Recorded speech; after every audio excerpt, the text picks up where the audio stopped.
राधा वल्लभ श्री हरिवंश आप सभी का स्वागत है हमारे चैनल क्रिएटिव कहानियां पर।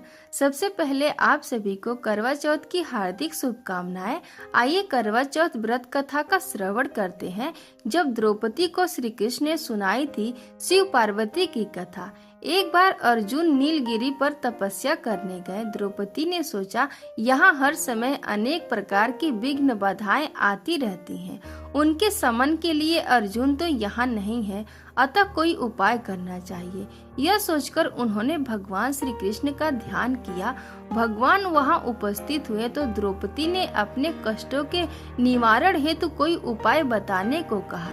इस पर श्री कृष्ण बोले, एक बार पार्वती जी ने भी शिव जी से यही प्रश्न किया था, तो उन्होंने कहा था कि करवा चौथ का व्रत गृहस्थ में आने वाली छोटी मोटी विघ्न बाधाओं को दूर करने वाला, यह पित्त प्रकोप को भी दूर करता है। फिर श्री कृष्ण ने द्रौपदी को एक कथा सुनाई। प्राचीन काल में एक धर्मपरायण ब्राह्मण के 7 पुत्र तथा एक पुत्री थी। बड़ी होने पर पुत्री का विवाह कर दिया गया। कार्तिक की चतुर्थी को कन्या ने करवा चौथ का व्रत रखा। 7 भाइयों की लाडली बहन को चंद्रोदय से पहले ही भूख सताने लगी। उसका फूल सा चेहरा मुरझा गया। भाइयों के लिए बहन की यह वेदना असहनीय थी, अतः वे कुछ उपाय सोचने लगे।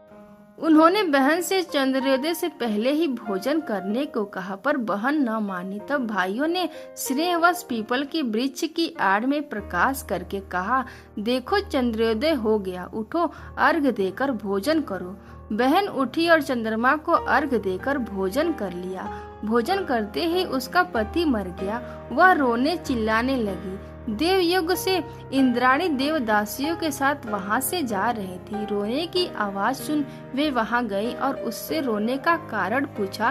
ब्राह्मण कन्या ने सब हाल कह सुनाया। तब इंद्राणी ने कहा, तुमने करवा चौथ के व्रत में चंद्रोदय से पूर्व ही अन्न जल ग्रहण कर लिया, इसी से तुम्हारे पति की मृत्यु हुई है। अब यदि तुम मृत पति की सेवा करती हुई 12 महीनों तक प्रत्येक चौथ को यथाविधि व्रत रखो, फिर करवा चौथ को विधिवत गौरी शिव गणेश कार्तिकेय सहित चंद्रमा का पूजन करो और चंद्र उदय के बाद अर्घ देकर अन्न जल ग्रहण करो तो तुम्हारे पति अवश्य जीवित हो उठेंगे। ब्राह्मण कन्या ने अगले 12 माह की चौथ सहित विधि पूर्वक करवा चौथ का व्रत किया। व्रत के प्रभाव से उनका मृत पति जीवित हो गया। इस प्रकार यह कथा कहकर श्री कृष्ण द्रौपदी से बोले, यदि तुम भी श्रद्धा एवं विधि पूर्वक इस व्रत को करो तो तुम्हारे सारे दुख दूर हो जाएंगे और सुख सौभाग्य धन धान में वृद्धि होगी। फिर द्रौपदी ने श्री कृष्ण के कथनानुसार करवा चौथ का व्रत रखा।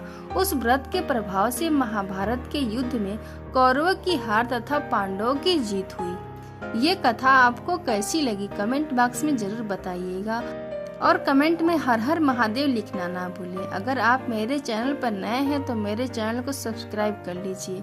राधे राधे।